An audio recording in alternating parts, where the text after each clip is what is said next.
નમસ્કાર વહાલા વિદ્યાર્થી મિત્રો, જ્ઞાન સેતુ કાર્યક્રમ અંતર્ગત ધોરણ 7ના અંગ્રેજી વિષયના બ્રિજ કોર્સમાં આપ સર્વનું હાર્દિક સ્વાગત છે। આજે આપણે યુનિટ 8 નું સંપૂર્ણ સોલ્યુશન જોઈશું। તો unit number 8 will you wake up. અહીં આપણને એક પ્રેયર આપવામાં આવેલી છે જે તમારે ધ્યાનપૂર્વક વાંચવાની છે। ત્યાર પછી જોઈએ પ્રશ્ન number 1, what will you drink. અહીં આપણને આપેલું છે મિલ્ક। તો જુઓ, નીચે આપણને ત્રણ કાઉન્સ આપેલા છે, it is a tasty, it has energy, it is spicy। તો જવાબ આવશે it has energy। બીજું, what will you eat? તમે શું ખાઓ છો? તો અહીં છે rice and dal। તો it is a tasty, it is hot કે it is sweet? તો આવશે it is tasty। ત્યાર પછી ત્રીજું, what will you smell? તો અહીં લખેલું છે આપણે rose, it is nice, it is sweet કે it is beautiful? તો જવાબ આવશે it is nice। ટેબલ આપેલું છે તેને તમારે ધ્યાનપૂર્વક વાંચવાનું છે અને ત્યાર પછી અહીં આપણને નીચે કેટલાક પ્રશ્નો આપેલા છે તેનો ઉત્તર આપણે મેળવવાનો પ્રયત્ન કરીએ। Question number 1, who will be the coordinator of the rangoli stall? તો ઉત્તર આવશે મિસિસ રીતાબેન ખેર। બીજું, જીગર wants to perform action songs, at which stall will he go? તો ઉત્તર આવશે જીગર will go stall number 4, play drama।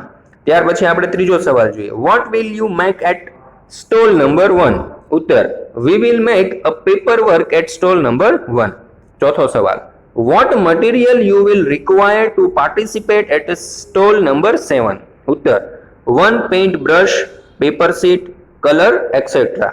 Question number 5, you love to say stories, where will you go for this activity?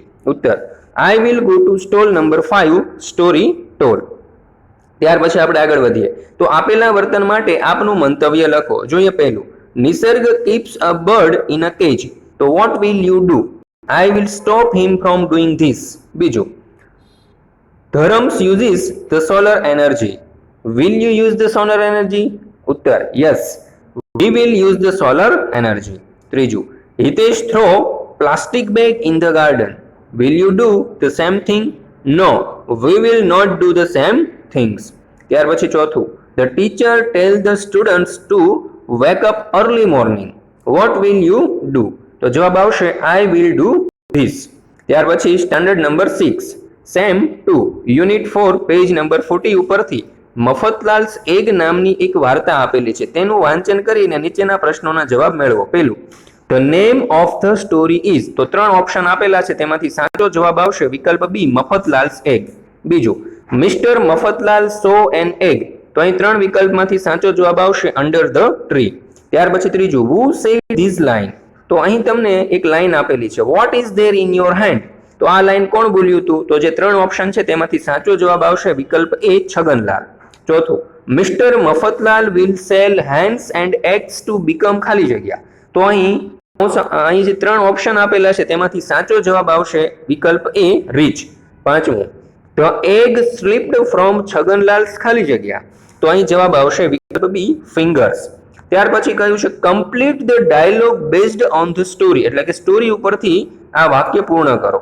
જોઈએ, Mafatlal says aha an egg, I am very lucky. Chhaganlal says hello Mafatlal, what is there in your hand? Mafatlal says an egg, it will make me rich.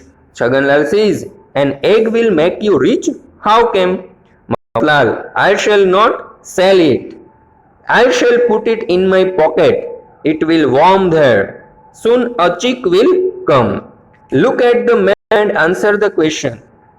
અહીં આપણને એક શહેરનો નકશો આપવામાં આવેલો છે। હવે આ નકશા પરથી આપણને નીચે કેટલાક પ્રશ્ન પૂછવામાં આવેલા છે, તો એ પ્રશ્નોના ઉત્તર મેળવવાનો આપણે પ્રયત્ન કરીએ। Question number 2, you are at the railway station and you want to go to bus station, how will you go? તો આન્સર આવશે take right turn to railway station, go straight, then take right turn and go 15 metre straight, then take left turn and go 100 metres, now you are at bus station. ત્રીજું, which route will you take to reach the temple from the bank? ઉત્તર, first I will turn left and go straight, then turn right, now I am at temple। ચોથું, how will you go to school from the vegetable market? First, I will go to straight 100 meters, then take left turn and go straight 100 meter, then take right turn and go 100 meter, then take right turn and go. Now I am at school. ત્યાર પછી અહીંયા solve the riddles આપણને કહેલું છે. જોઈએ, we can sleep on it તો આવશે bed. બીજું, we can read it તો આવશે book. ત્રીજું, we can clean our teeth with it તો જવાબ આવશે brush. ચોથું, we can play with it તો જવાબ આવશે ball. પાંચમું, we can put things in it તો જવાબ આવશે basket. છઠ્ઠું, we can fill air in it તો જવાબ આવશે balloon.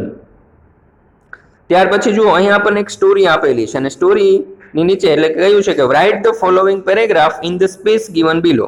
એટલે કે અહીંયા આપણને જે પેરેગ્રાફ આપેલો છે તમારે જોઈને નીચે લખવાનો છે ખૂબ જ સરસ અક્ષરે.